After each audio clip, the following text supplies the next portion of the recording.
The problem of teaching, really, especially with younger students who are not, after all, necessarily interested in becoming a sociologist, is to have them be interested at all.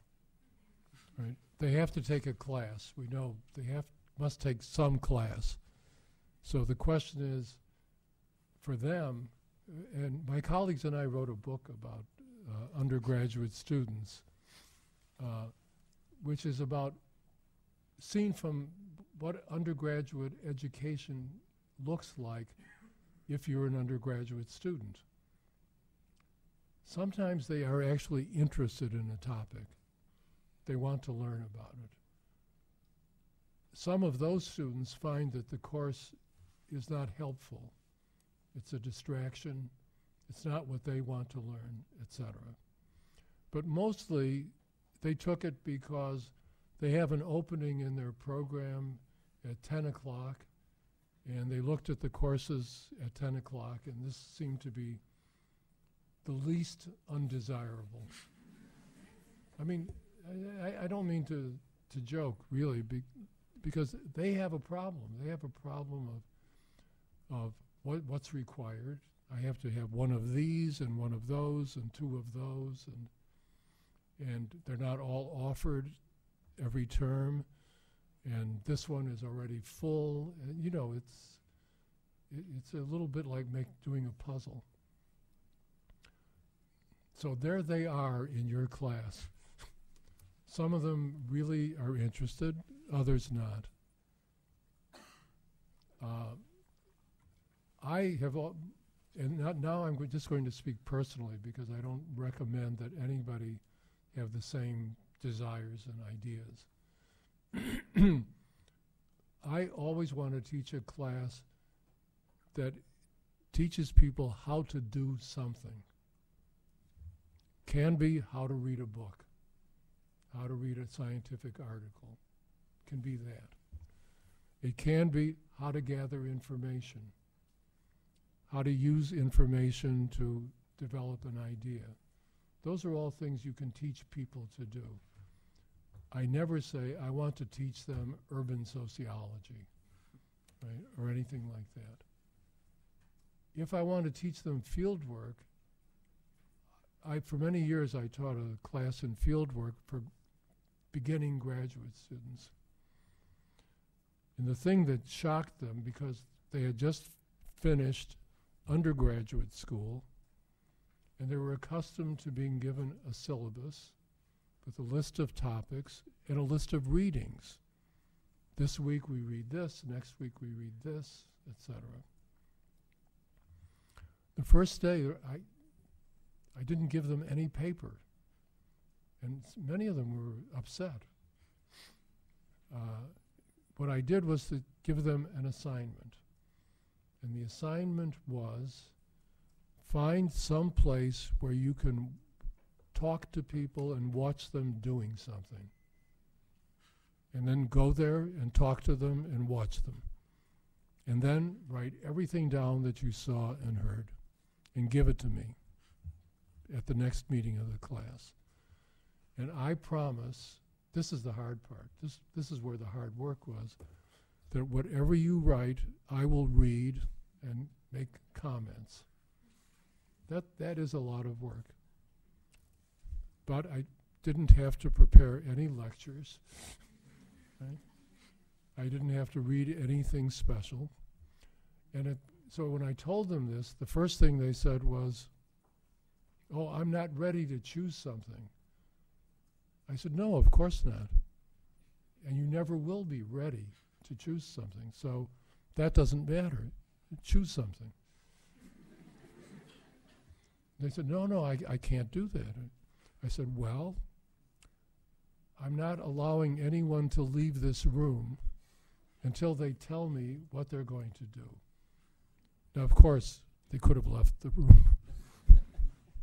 I wouldn't have stopped them, but they understood I was serious. So finally they began to discuss what they would study. And then it became very interesting because then you could ask serious questions. I want to study this organization. Well, do you know where its office is? No. Well, if you find out where its office is, what will you do? Oh, I'll go there. Yes. And then what will you do? I don't know. I want to go to this place. Will they let you in?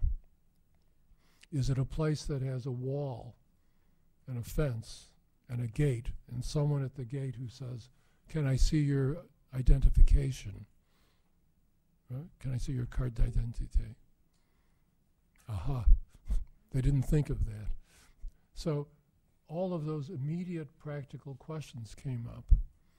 Then they went, they did something. The next day, they gave me what they wrote.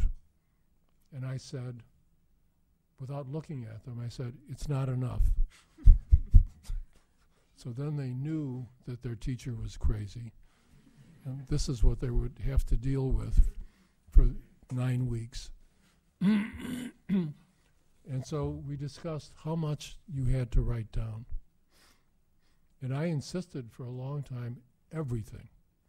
Until one day I had a student who came in the first day. She wrote everything. I said, okay. Because what you have to learn is what part of it you're going to use. And you don't know what part you're going to use until you have it. You can say, no, this part, I don't need this. So, in the meantime, they wanted to know, well, is there something I should read? And at the beginning I said no.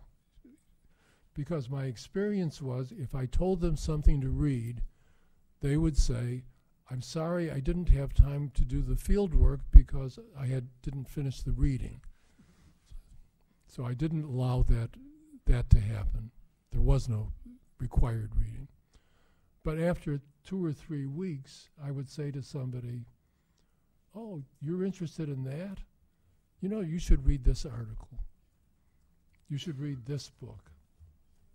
If you look in Street Corner Society, you'll find something that's very interesting, if that's the question you have. Not always something famous or important, just things I knew that I thought would help them in some way. So that the whole course every year was invented. Now, of course, if you do this for 5 years, there are not a million original problems that arise.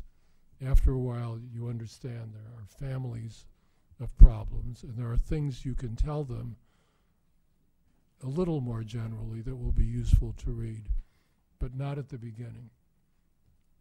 So I guess if I were teaching your class, I would make sure they understood that the note that you gave them would depend very much on how much observation they did and how much field notes they wrote.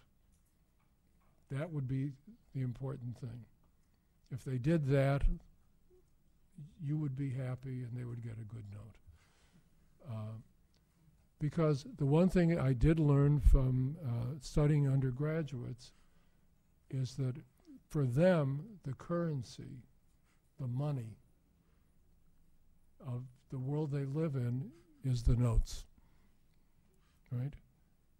In the place we studied, almost everything that a student could want depended on their grades. I mean, to a degree that was really shocking to me. I wasn't so much older than them, but I discovered, for instance, that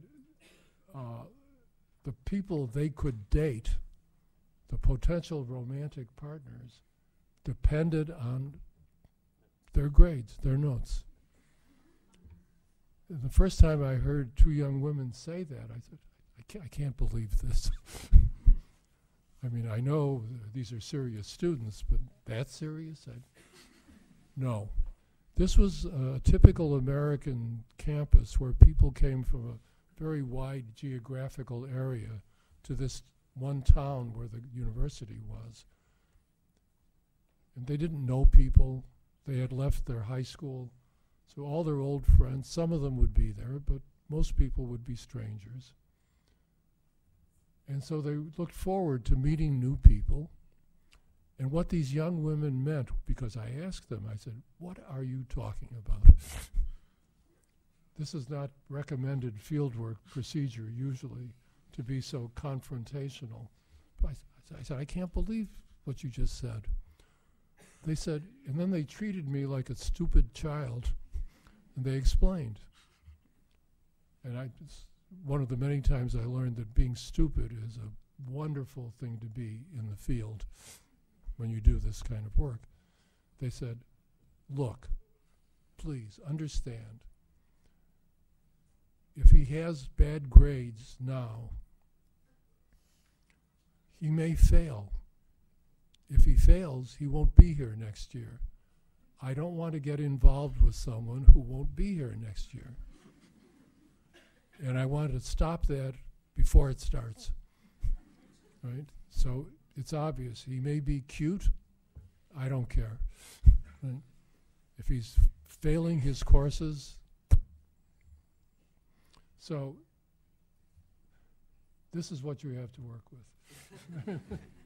And you have to, I mean, they will understand that, I'm sure.